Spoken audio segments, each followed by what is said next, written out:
Good morning from Miraflores. It's Friday, May 23rd, 2025, and the time is just after 0700 hours.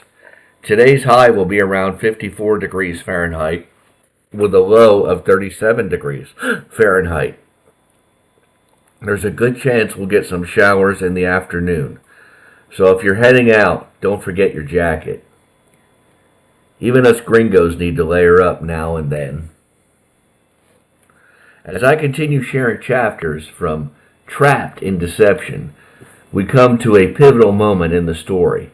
Chapter 10 introduces two men who aren't just background muscle.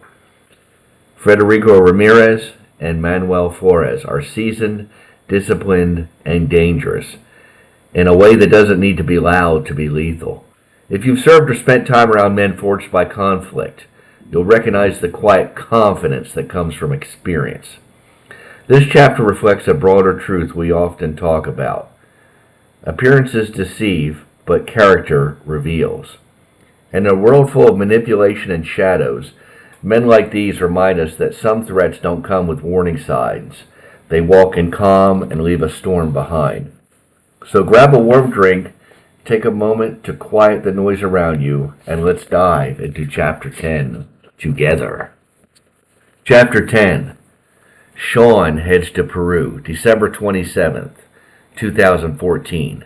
Miami International Airport 0600. Johnny Cronin and his co-pilot girlfriend, Mariami Morales, helped load the 5 crates and bags into the Learjet 36A. It was barely large enough to accommodate Shawn, his 2 hired guns, and the pilot and co-pilot with all their gear, bags, and boxes. Shawn met with Johnny the previous day and paid for everything in gold. Johnny confirmed the gold was real at a local pawn shop he frequented. He and Mariami would be set up to escape to Belize, where he could avoid paying taxes, alimony, and other inconveniences. They hit Johnny's Cro-Magnon lounge, a decked-out corner hangar with comfortable chairs, dry erase boards, and wooden tables where they would talk a little before the flight. They would leave at 0730 hours, and it was 0625. So Mariami would do some checks of the aircraft while Johnny went over some stuff. "Okay, look, Shawn," Johnny said, "I don't give a flip what you have in your bags and boxes, but if we want to make it through customs, we need to get on the same sheet of music. We can't pay these guys in gold, either. First of all, they won't know for sure if it is real. We are using soles, the local currency. Look, bringing these medical supplies is more tricky than illegal drugs, to tell you the truth. Everyone wants a piece of the action. Anyway, this ought to do the trick. And I told you, I have soles." Shawn pulled out a small black bag with a zipper. When he unzipped the bag, inside were 30,000 soles, Peru's currency, in 100 soles notes, the equivalent of $10,572 U.S. in 2014. "Use this, Johnny, and I don't want anyone searching us or our bags." The 2 men with Shawn were obviously mercenaries. They were well tattooed, with some of the tattoos displaying where they had served. Both men were fit and appeared to be in their mid-30s.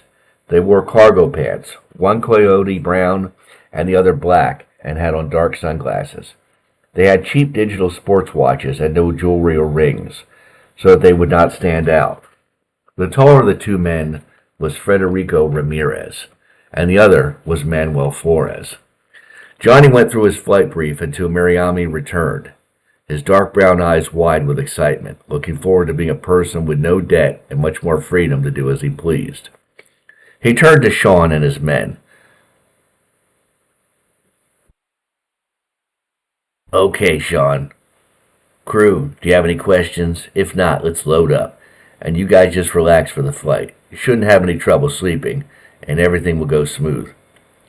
Just don't argue with anyone at the airport. Once you guys clear customs, I'm out of it. You're on your own." Nobody said a word. They all nodded and headed to the jet. 20 minutes later, the jet taxied down the runway, took off, and Shawn toasted, the Miami headlines fading. They had an uneventful trip to Peru. The crew arrived refreshed after the 7-hour flight for their next leg, which would be by private car. In the Lima International Airport, Johnny called the customs contact he used when he flew there and met him outside as they had previously arranged. The customs official was given some bottles of Jack Daniel's whiskey and a box of chocolates he discreetly checked to confirm it contained 30,000 soles. Johnny fidgeted with his hands, cracking his knuckles, hoping that the whiskey and chocolates worked. The whole process took less than 30 minutes, and Shawn and his 2 hired gunmen were taken by private car to the calm and reticent district of Miraflores. It resembled Santa Barbara, California, with similar weather. They hit the oceanfront Marriott, where Shawn had prepaid for rooms using Anna Maria's credit card, and his crew would spend the night before departing at 0500 hours for the 10-hour, with stops, trip to Huancayo. The time was currently 16:25. They would eat early and get a good night's rest. Shawn called a disreputable massage location and ordered one for each of them later at 1900 hours. He pulled out a bottle of Jack Daniel's from one of his bags and then ordered food.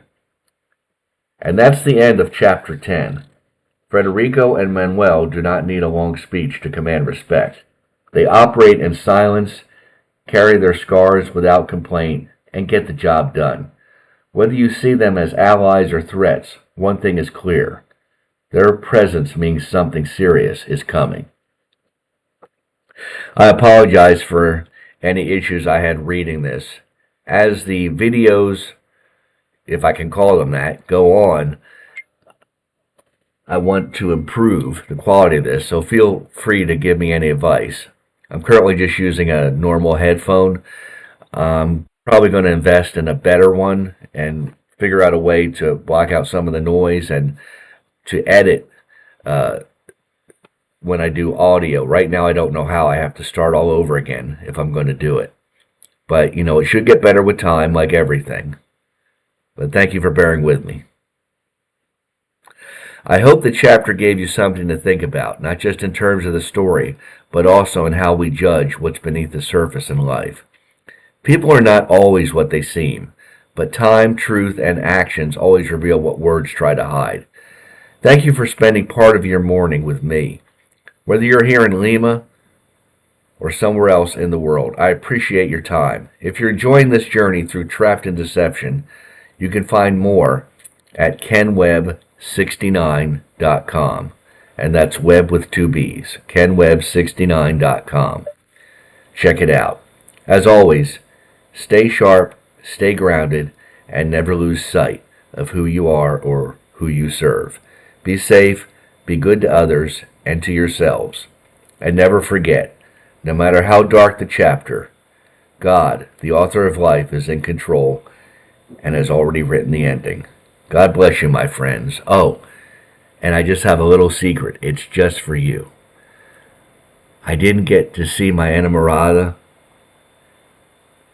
so I'm going to try to sneak out today on Friday and arrive where she works in Barranco before she starts work. But keep this a secret. Shh. Don't tell anybody. It's supposed to be a surprise. If you tell people, it's not a surprise, is it? Keep a secret. See you later.